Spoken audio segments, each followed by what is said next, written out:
Published, 1642 Eastern Standard Time, the 31st of January 2019. Updated, 1725 Eastern Standard Time, the 31st of January 2019. Baseball celebrated what would have been Jackie Robinson's 100th birthday on Thursday, and the Museum of the City of New York marked the occasion by opening a new exhibit dedicated to the former Brooklyn Dodgers second baseman and American civil rights hero who famously integrated baseball in 1947, presented in collaboration with the Jackie Robinson Foundation. In the Dugout with Jackie Robinson, an intimate portrait of a baseball legend, depicts 32 photographs of Robinson from Look magazine, many of which were never published. Robinson wrote several essays for the magazine, including his 1955 piece, Now I Know Why They Boo Me. Thanks to Look staff photographers Kenneth Ide and Frank Bauman, visitors can see Robinson in an array of unique moments before the exhibit closes on September 15. Robinson will forever be known for enduring vehement racism during the late 1940s and early 1950s. After being signed by Dodgers general manager Branch Rickey, Robinson famously agreed to turn the other cheek for the first 5 years of his professional career. That meant ignoring everything from dirty slides, bad calls, and racial epithets from players, fans and umpires. Plenty of times I wanted to haul off when somebody insulted me for the color of my skin, but I had to hold to myself, he once told a reporter. I knew I was kind of an experiment. The whole thing was bigger than me, with Robinson looking out onto the field, teammates such as catcher Roy Campanella, in the jacket, and Duke Snider, fifth from the left, looking into the lens, sit patiently in the Dodgers dugout at Ebbets Field in Brooklyn. Most of the pictures in the new exhibit were taken between 1949 and 1953. In one, Robinson is seen standing shirtless in the Dodgers clubhouse.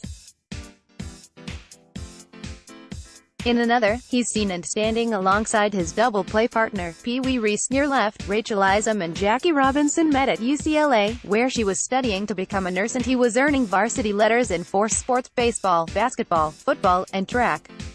She later became a registered nurse and nurse professor. Among the photographs, Robinson is pictured standing in front of the Dodgers dugout at Ebbets Field with catcher Roy Campanella and center fielder Duke Snider glaring at the camera behind him. Other pictures, most of which were taken between 1949 and 1953, show Robinson leaving the Dodgers clubhouse, sitting alongside Snider on the bench, and standing alongside his double-play partner, shortstop Pee Wee Reese.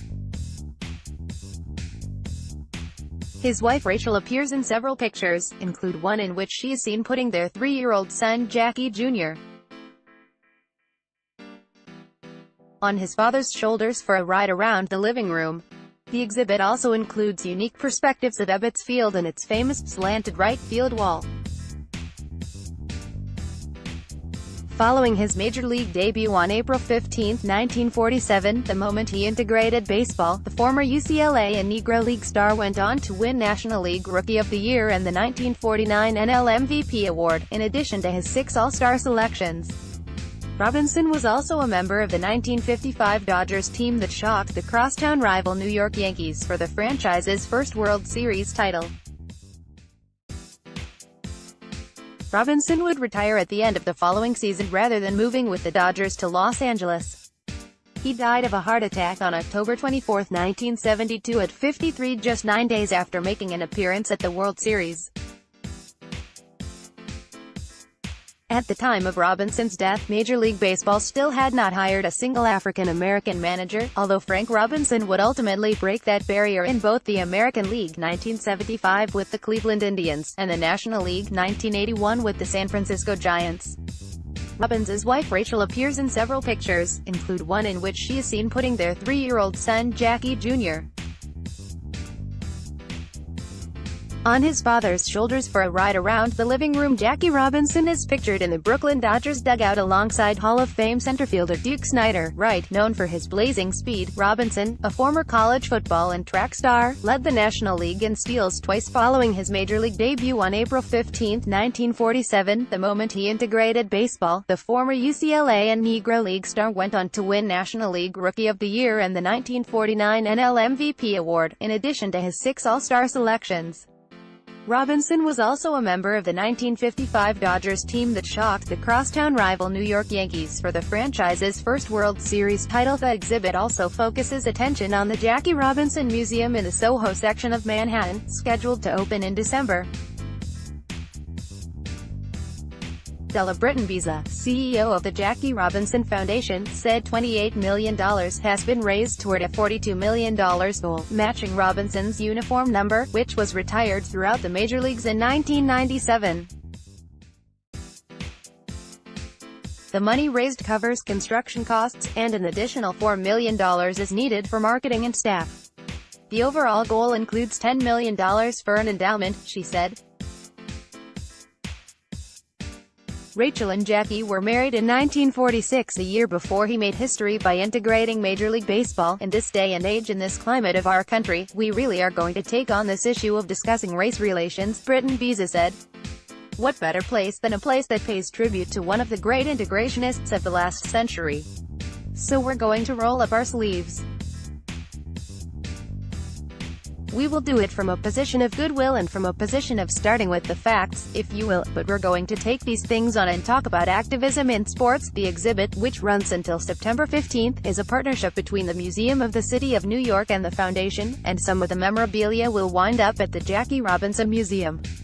Baseball Commissioner Rob Manfred has been a major backer of the Jackie Robinson Foundation and the museum, and he will be honored at the Foundation's annual awards dinner on March 4th along with businessman Maverick Carter and musician Christopher Bowers. The centennial of his birth is an opportunity for MLB to recognize the historical significance of Jackie Robinson and to continue to teach younger people the impact he had on baseball and society, Manfred said.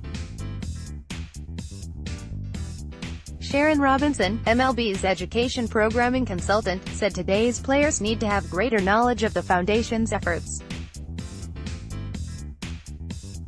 Jackie Robinson speaks with Brooklyn Dodgers right fielder Carl Furillo, who is known as the Reading Rifle. The exhibit also includes unique perspectives of Ebbets Field and its famous slanted right field wall. There was a shift in their awareness with the movie 42, she said of the 2013 film that starred Chadwick Boseman as Robinson and Harrison Ford as Brooklyn Dodgers general manager Branch Rickey. A number of players came up to me or coaches and said, I thought I knew the story but now I get it. There's no time better than now because this country needs healing, needs to continue to move forward in terms of not just dealing with racism but sexism and the whole gamut of isms. So there's no better time to look back into history and see how much has changed, but how much work still needs to be done. Robinson had expressed misgivings about the national anthem in his autobiography. I never had it made. With Alfred Duckett in 1972, I cannot stand and sing the anthem, wrote Robinson, who broke Major League Baseball's color barrier when he debuted for the Brooklyn Dodgers in 1947.